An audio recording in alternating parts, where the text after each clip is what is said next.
You're watching Morning at NTV.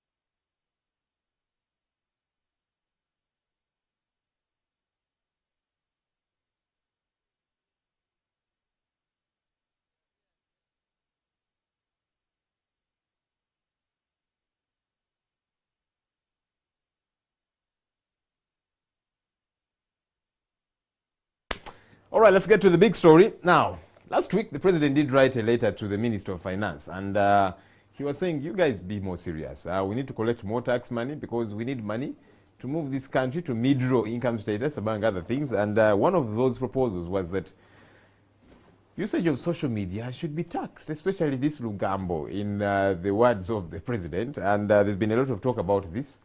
And so while people say we need to broaden the tax base, but are we targeting the right areas? I don't know. I'm joined by Julius Mukunda. Julius is the coordinator, do they call you coordinator, of Civil Society Budget Advocacy Group. Good morning. This time you got it. Eventually you do. You have to, because, it's a mouthful, but interesting. How are you guys doing? Doing well. You're doing well? Doing well. Okay, budget process, everything is moving on fine. I know that since the law has changed, the budget is available before it is read. As opposed to back then, would have to wait. People would sit on their radios. Back then, I'm as if young, but I'm also as if old. You know, so I remember back then when people had a lot of inquisitiveness, they would sit around radios to listen. Oh yeah, yes, and but the challenge now is that actually those who are doing the budgets actually don't have them. You know that they took them to Parliament and then got them out immediately. And they, so those are the challenges with the budget process, I think, of planning for the nation and budgeting for the nation. It doesn't come very easy. But I think as far as we are concerned as an organization, I think the process is open. Everybody can participate. And as you know very well, Uganda was the second best in Africa in terms of the budget transparency. And but of course, I mean, we still face budget transparency. So, well, that sounds like good news, but then what? Because people look at the budget and think, is this thing working for me? Yes. If I understand budget transparency, would that mean the whole process, you can see and know what's happening? There's not so much to hide. Yes. So, yes, stick on that. But then, anyway, let's get to the nitty-gritty. You can go to that actually, at the end of it, okay, what do I get? Fine. Because it's important for that local person deep in wherever the case might be. They want to know, how is this thing working for me? Anyway, let's talk about the president's proposals. Yes. He says, look, we need to broaden the tax base. I'm one of those who actually agree that we need to broaden the tax base. It's not fair that the low-hanging fruits, who are those in the corporate world, are targeted each time. I look at my paycheck, I'm sure you do yours. Definitely. And you see how much has been slashed off and you're thinking, wow, I'm hoping this will eventually bring services to me. I'm not too sure that happens at the end of the day. But then I keep thinking, not everybody is paying their fair share, and that bothers me. Does it bother you? I mean, remember we were here last year when MPs said they're not going to pay taxes on their incomes. I mean, you know, and we are still. I mean, it's a living case. It's there, but I think there is no question that we need to expand our taxation base as a nation. Why? Because our debt numbers are just shooting up high. Our growth is not as we are projecting. We are projecting to be at 6.5%, but we are on 4.3%. Poverty levels, are increasing again, and yet we want to beat the middle income, to be a middle income country by 2020. So all the numbers are against us, and the only thing to do is to ensure that we expand the taxation base. Now, what the president said, I think, from my perspective, is that it's a cash cow. It's a cash cow, and it's a low-hanging fruit that data must be taxed. I mean, of course, he said Rugam. Probably he was trying to spice it up. But let's look at it broadly. It has its advantages and disadvantages. In case one is the disadvantage is that, of course, is that it is going to increase the cost of data. That's number one. Number two is that a number of young entrepreneurs a number of most people who are in the innovation business and the young ones tend to use more of data, the ICT business, than probably me and you. And as such, putting a tax on it, definitely you are sort of curtailing and making the process a bit more expensive. But there is a way you can do that. So that is the disadvantages. The advantage is that you can get money out of it, but not hurting those who are trying to come up. For example, if you decide and say, every 1 GB and above, we won't start taxing it. Because you remember, even in the electricity business, that the first units are charged less than the upper units. The reason being that they wanted those smaller consumers, people who have small bulbs in the house, are able to pay less. So if you set it from that perspective, then you are able to collect resources from that. And actually, a very good estimate, around 400 billion, we could be able to collect from that. But the president has forgotten one important element, that at this particular moment in time, we have no capacity to collect this money we are talking about. Because we just rely on MTN, whatever you provide us is what we are going to get. You are going to rely on UTL, whatever you provide us is what you are likely to get. So I think the president, the first and the foremost part, in terms of his campaign to expand taxation base, which we told him, is capacitate Uganda Revenue Authority. Because currently, they have a budget of 331 billion. They want 444. You have not given them that one. So if you do not capacitate them to be able to have enough resources and equipment so that they can be able to go and cross-check and audit these telecommunication companies, then I can tell you these telecommunication companies are likely to collect this money and keep it. So, yes, we can go ahead and say, we can say go ahead and tax them, but I can tell you is that our capacity to collect this money is highly limited. Capacity aside, is it a viable thing to do? Because like you're saying, you know, young people, innovation. I mean, just the other day, government injected billions of shillings into Wi-Fi for, you know, folks around Kampala to be able to access and so on. I don't know if we have gotten value for that money that we injected, because they realized this thing is important. We need our young people to get connected and begin to think, you know, but also it eases communication for many a person, because, you know, back then people used to spend a lot of money on phone calls, on text messages, but now WhatsApp has made it easier. Yes. And so you find, if I'm not mistaken, that people are spending less on communication.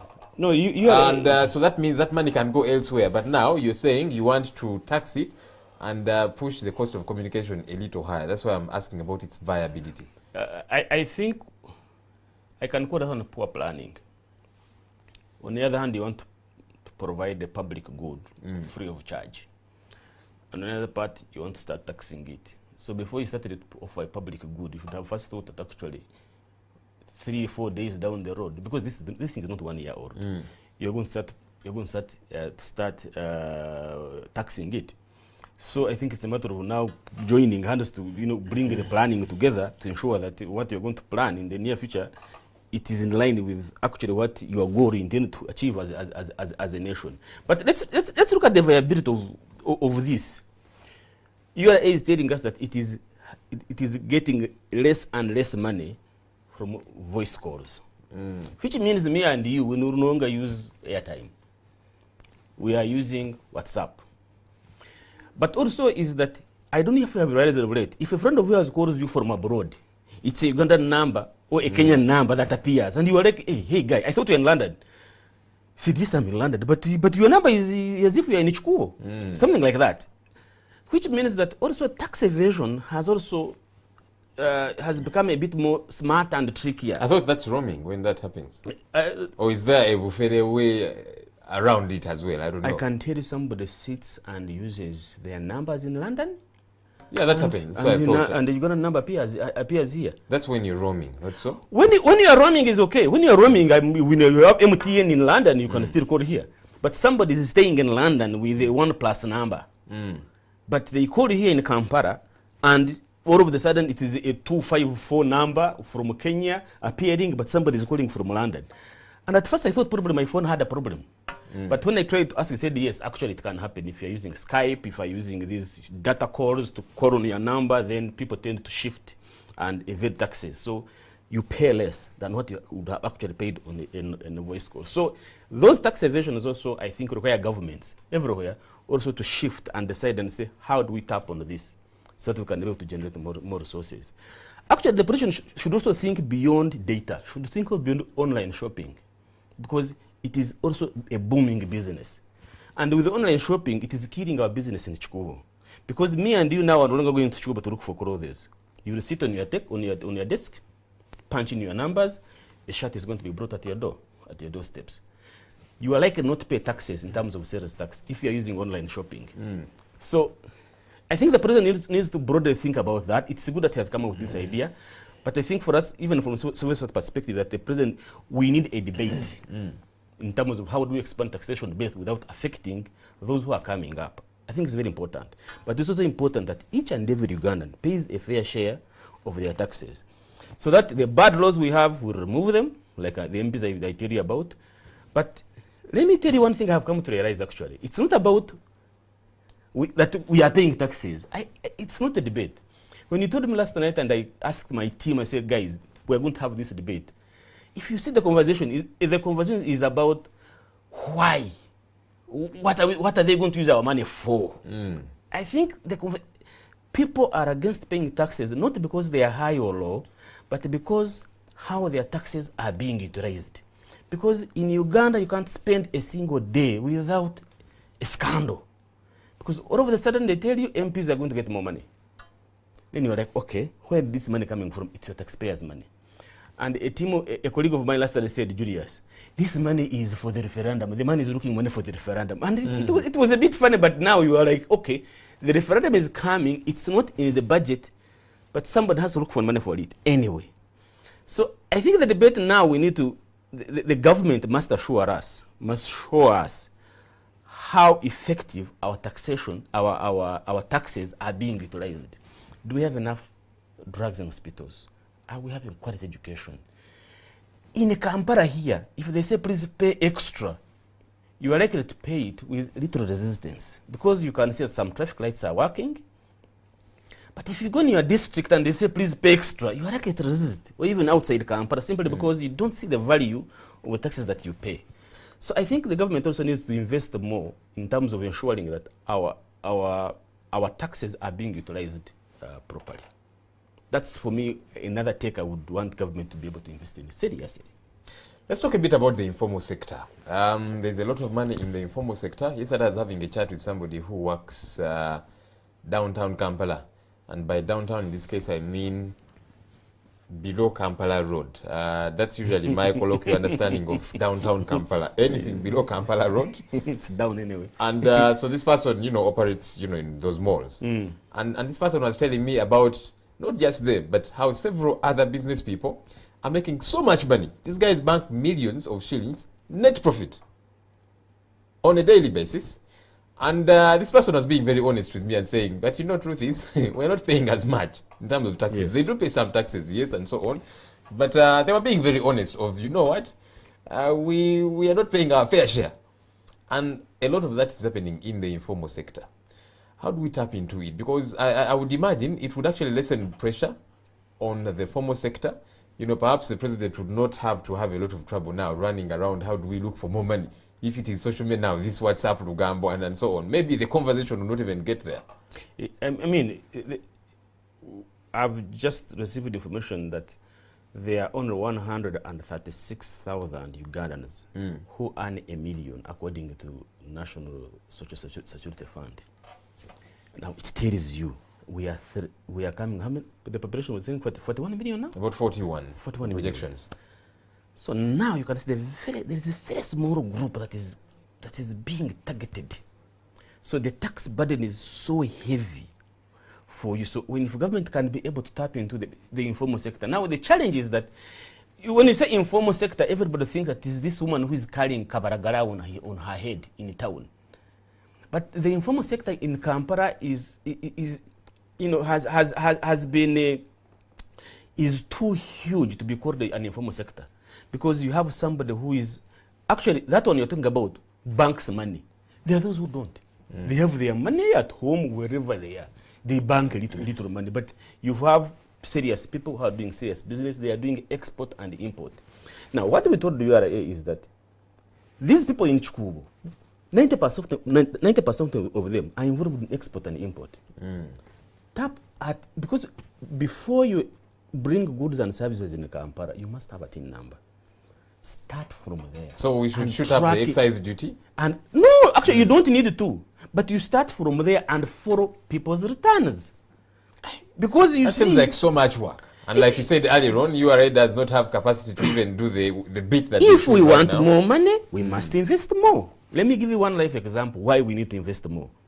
Go to Entebbe Airport. I've told this case. Go to Entebbe Airport. There is only one scanner. At midday, Qatar Airways, Emirates, Ethiopia, and other flights land at the same time.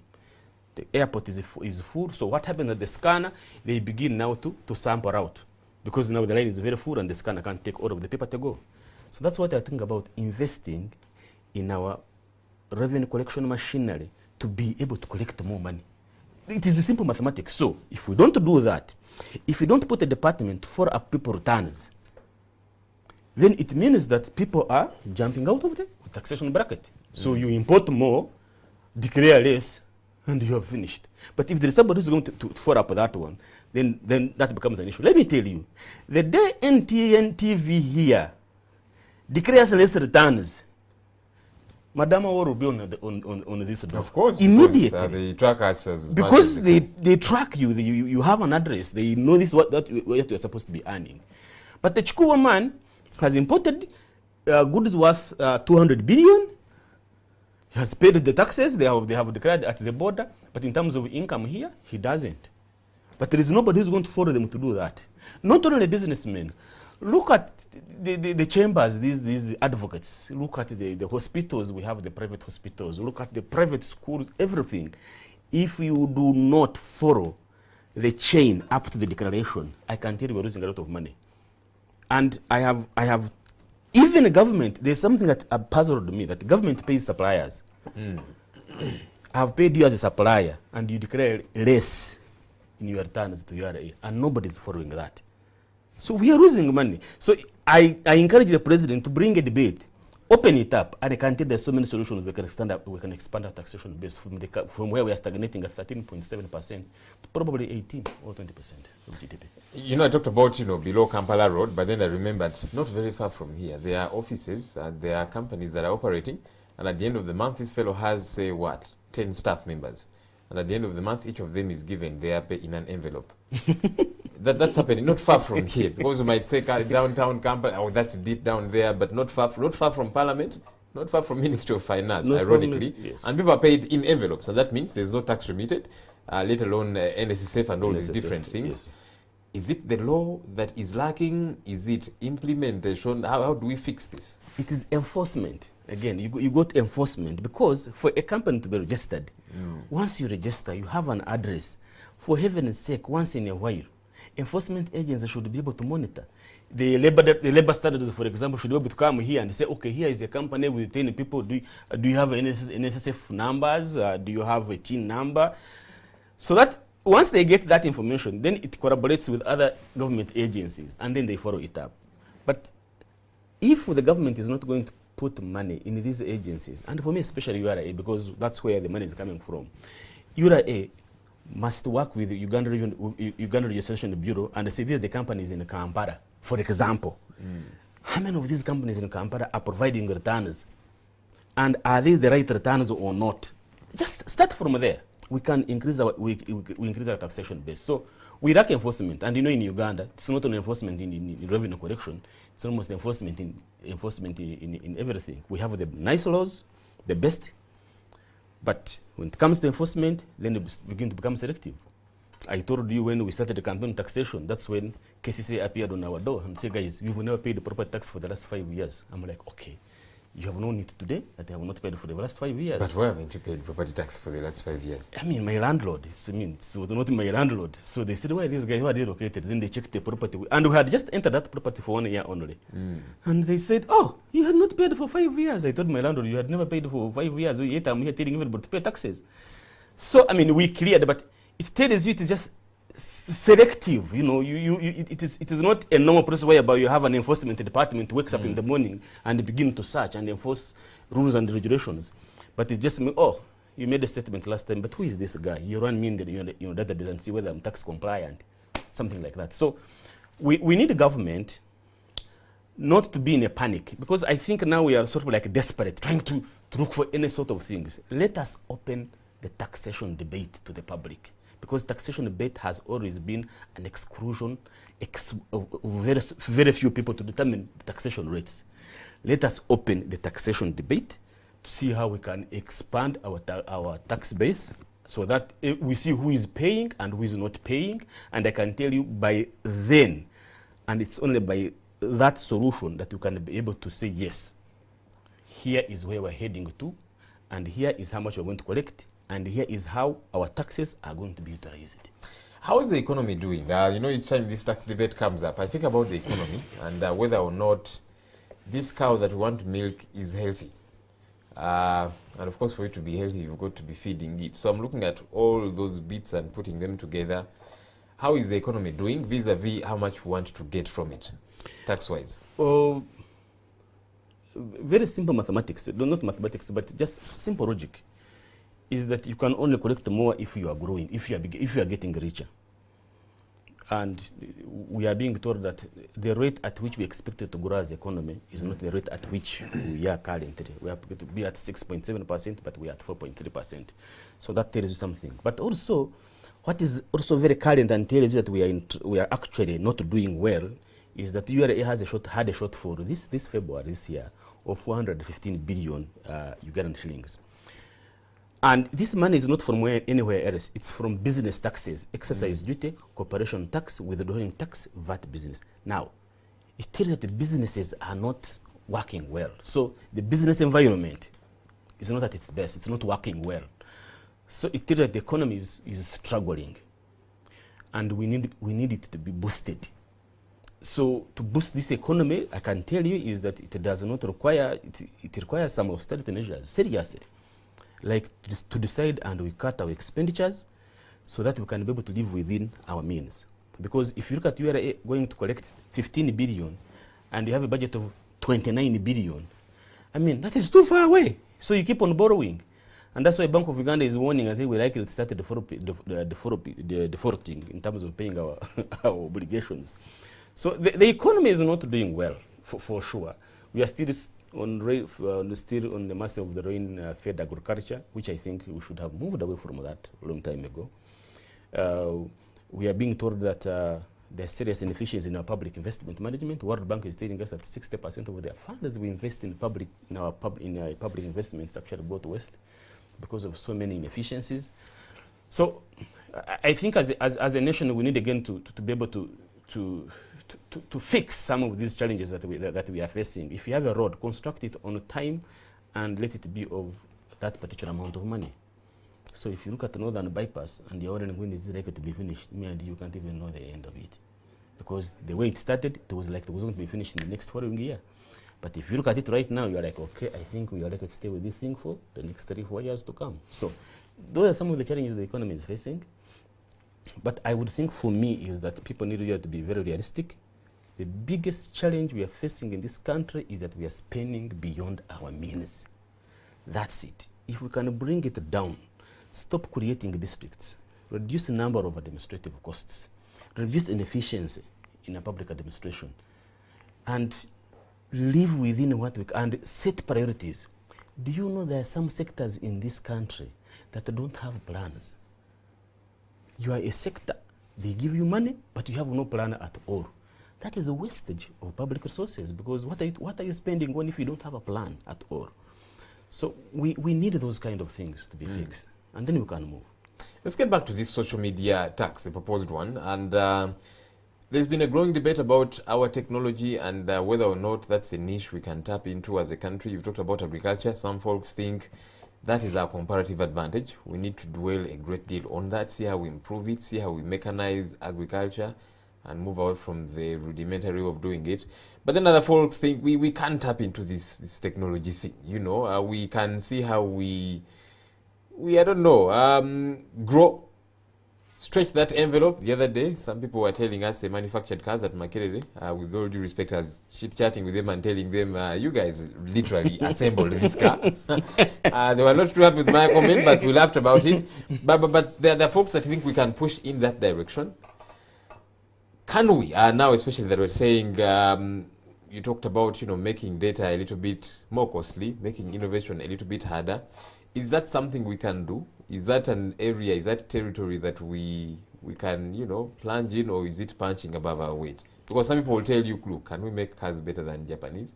But you can grow food better than them. I mean, you see, because that's what we are talking about. What is our cooperative advantage in this country? And I've said it. We will never beat the Japanese in production of vehicles. We will never, because for them, for the last 50 years, that's where they put their investment in. So, innovations for the Japanese is around automobile. But some people will say, well, people back then thought that no one can make phones better than Nokia. Today the story is different. Totally different. You don't hear of Nokia anymore. Like we did back then, really, honestly speaking. Yes, I mean... The Samsungs of this world and others have taken over, but it's because they thought, no, we can actually move this mountain. I think it's the periods in which we are in. Because look at those countries where those who decided to go into those areas and what they had. Because those are countries where you find that they didn't have any other choice. Probably that's what they had. If you go to some of these Asian tigers, is that mostly find them that they really invest from the beginning. They really invested so much in ICT infrastructure to be able to bring out that one. And at the speed at which they are right now, so that for us to start on with all these challenges that we are talking about, I think we might be chasing the wind from that perspective. I'm not saying we should not try, but I'm saying that shouldn't be our major focus. Because our major focus, I know, is that however much the Europeans are going to get advanced, they will never beat us in growing beans and potatoes. Never. Because for us, where we are, where God put this country, is that if we concentrate and invest into it properly, we can feed them. As they produce the vehicles, we can feed them and buy their vehicles. It's all about the cooperative advantage. So if you want to start the production of the cars, then let us decide and invest it in a serious way, but not just throw in $1 billion or $2 billion. I think that is the wastage of resources, from my perspective. If you want to start to have massive production of vehicles, I mean, let us say, okay, this is our frontline project and invest into it. Like how we're investing in Karuma, how we're investing in Simba. I mean, you can see these are frontline projects. Government went ahead and put money massively. We are saying we want roads. You can see government putting massively in roads. So if we want to have frontline projects, let us invest them in that particular manner. And as such, I can tell you is that if we keep on abandoning agriculture, 70% of our entire nation is not going to benefit from the economic growth that we're talking about. Because 70% are all engaged in agriculture production. And that is a low-hanging fruit for us to develop. How about that if we are to capitalize on that our comparative advantage, which is agriculture, that we cease to do it using the hand-hoe business, that we go technological about that as well. You know, there's a documentary I was watching, and farmers somewhere were using apps to do many different things, you know, be able to tell, okay, now which weather is it going to be like this time, and all these different things. Is that not something that we can do? That yes, we can stick to our comparative advantage, but that we technologize it if there be such a word. We advance it. We become advanced in what we do well, you know, in what is advantageous to us. And I think for me, you are right when you say let's encourage our young entrepreneurs to invest their ICT innovations into agriculture, to know which kind of variety should we grow. Are my beans sick? Can I have an application that can tell me these beans are not doing well, so that I can be able to improve their nutrition? I mean, if we go into that, I can tell you, yes, definitely. Just go into Kenya here. Just even a small application of connecting buyers and sellers. just boosted the production for vegetable farmers in Kenya. Just as simple as that. I was saying, this is a farmer, this is a seller. Who wants? Everybody gets an application, they say the prices, they say the location. Oh, on Thursday, I'm coming to collect. Just that. As simple as that. And if we advance it and then say, let's go into real ICT and agriculture, I can tell you, it is the lowest hanging fruit this country can get. Yes, we can keep on putting more funds in other projects. I mean, but I think for me is that investing heavily and strategically in agriculture could boost our industrial production and revolution. I know that you're a part of the process of putting together our budget. Some people don't want you to be, but you insist on being a part of the process, which is a good thing because we get to have you there as our eyes. But from what you see, the process is not fully, finalized, if you like. Bits and pieces still being put together. Are we on track? Do you see a glimmer of hope? We talk about middle income status 2020. We talk about, alleviating people from poverty and lessening the poverty levels. As of last year, more people actually sank into poverty. Yeah. Do you see things get better? Let me tell you from the optimistic point of view, is that Uganda is a very rich country, and that the money we have is enough to take us a mile ahead, and that we have the best persons running, in terms of technocrats, I'm not talking about politicians, the best persons running the system, we have them in this country. So why is the system failing? Very educated. But the biggest challenge with it we get is that politics is not listening to science. And that's where the danger is. If you have politicians who are not listening to technocrats, then everything is messed up. Because now you'll find technocrats. Let me tell you, meet a cow, one of the, your close technocrat could be a chief administrative officer. The times when they were with the councillors, before they were decentralized, I'm telling you that those were the most scared cows I've ever seen. Some of them would not even spay the cow simply because the council is likely to throw them out. So if we could have politicians who can listen to it, I'm not saying that the technocrats are all angels, but I can tell you is that when there are some best planners, the best planners in Africa produced in this country. I've seen them. But when you have politicians who don't want to oversee the execution of these plans, then that's where you have a problem. And that's from my optimistic point of view. So you have the best people, you have the best plan. But when it comes to execution, then there you get a problem. So that's why now you find supplementary budget appears. And if you look through the supplementary budget, then you find some things that really are not supposed to be part of supplementary budget at all. Salaries. So you see salaries, and you're like, okay, when did this happen? But simply because the pressures on the budget, you have, the priorities tend to take a different shape. You have, for example, I usually give the example of Parliament. You are building new chambers. It is very important, but would this be the right time to build these new chambers? That can be a debate. You want to construct, like 4 or 5 mega projects, SGR. You have Isimba, you have Karuma, Inter Express Highway, Northern Bypass, Southern Bypass. Why don't we say one by one, and then we complete it, so that we can have more funds that we can allocate these social sectors for the quality of life of Ugandans, but still knowing that this year we are finishing Karuma, next year we are finishing Simba, next year we are going to start with SGR. Rome was not built in one day. So when you don't agree on setting priorities and everybody wants everything to be done at the same time, then you create a problem. But again, when I see sometimes government people doing that, I don't know whether they do it right. Some of you folks in civil society say, but you see, we're not moving as fast as we should. You guys are being sloppy and so on. So you're damned if you do, you're damned if you don't. No. I think everything has a cost. And I think that's what I've learned, is that when you don't do something and do another, there is an opportunity cost for each and everything. So but you need to decide and say, this is where I'm heading to. But if you want to head everywhere, then you are not ready to reach nowhere at the end of the day. And for me, that's the biggest challenge we have in this country, setting of priorities.